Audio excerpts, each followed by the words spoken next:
नमस्कार। तो मैम आज आप हमारे लिए कौन सी नई इंस्पायरिंग स्टोरी लेकर आए हैं? आज हम बात करते हैं सिकंदर की। सभी जानते हैं कि अलेक्जेंडर जो यूनान से आया था उसे सिकंदर के नाम से भी जाना जाता है और वो देशों को जीतने निकला था, हिंदुस्तान को जीतने आया था।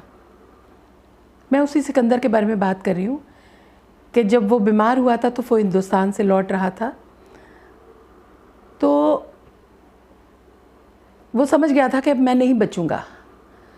तो उसने अपने सेनापति को बुलाया और सेनापति से कहा कि मैं जानता हूँ मैं नहीं बचूंगा, लेकिन मेरे मरने के बाद तुमने 3 काम करने हैं। पहला काम है कि मेरा जितना लौ लश्कर है, जितनी मेरी ताकत है, जितनी मेरी सेना है, वो सब मेरे मरने के बाद कब्रिस्तान तक मेरे साथ जाएंगे। दूसरी बात, मेरे दोनों हाथ कफन से बाहर रखना। और तीसरी बात कि मेरी माँ से कहना कि मेरे मरने के तीसरे दिन वो मुझसे मिलने कब्रिस्तान ज़रूर आए। आप समझ रहे हैं इन बातों को? इनके पीछे बहुत बड़ा लॉजिक है। हम सभी जानते हैं चीज़ों को, हम जानते तो हैं लेकिन हम मानते नहीं हैं। तो यहाँ पर मैं आपको ये बताना चाहती हूँ कि कितने ये लॉजिकल है।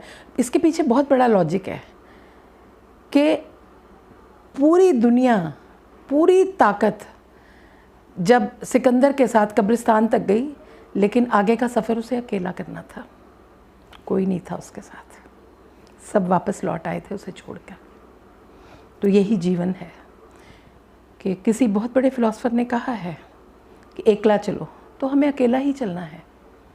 ठीक है, रिश्ते नाते सोसाइटी सब साथ में है, लेकिन कहीं अंदर से हमें पता है कि अच्छा बुरा जो भी हम करेंगे हमें अकेला ही झेलना है। उसके साथ कोई भी हमारे साथ पार्टिसिपेट नहीं करेगा, कोई हमारा साथ नहीं होगा और हम अकेले ही इस सफ़र में आगे जाएंगे। दूसरी बात, जब उसने कहा था कि कब्रिस्तान जाएंगे तो मेरे दोनों हाथ बाहर होने चाहिए, इसका मतलब है कि हम दुनिया से कुछ भी नहीं लेके जाते हैं सिवाय नाम के। सब कुछ यहीं रह जाना है। इतनी हाय हाय हम करते हैं, कुछ नहीं जाना हमारे साथ। ये हम सब जानते तो हैं लेकिन मानते नहीं हैं, लागू नहीं करते हैं ना। और तीसरी बात, जब उसकी माँ पहुंची थी तीसरे दिन कब्रिस्तान पे और चौकीदार से कहा था मेरा सिकंदर यहाँ है, मुझे मेरे सिकंदर से मिला दो, तो उसने पूछा कौन सा सिकंदर? ये जितने अंदर हैं सभी के सभी सिकंदर हैं। तो हर माँ का बेटा उसके लिए सिकंदर ही है, चाहे वो गरीब हो चाहे अमीर हो, और मरने के बाद सब बराबर है। तो लॉजिक इसका बस इतना है कि हमारे अंदर अवेयरनेस होनी चाहिए। बस हम जानते तो हैं लेकिन चीज़ों को मानते नहीं हैं।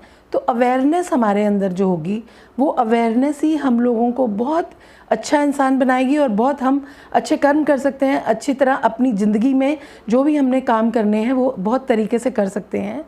Moral of the story is this, only this, कि भाई आपके अंदर अवेयरनेस हो। उम्मीद है आपको अच्छा लगा होगा। मिलते हैं फिर कोई नया टॉपिक लेकर। नमस्कार।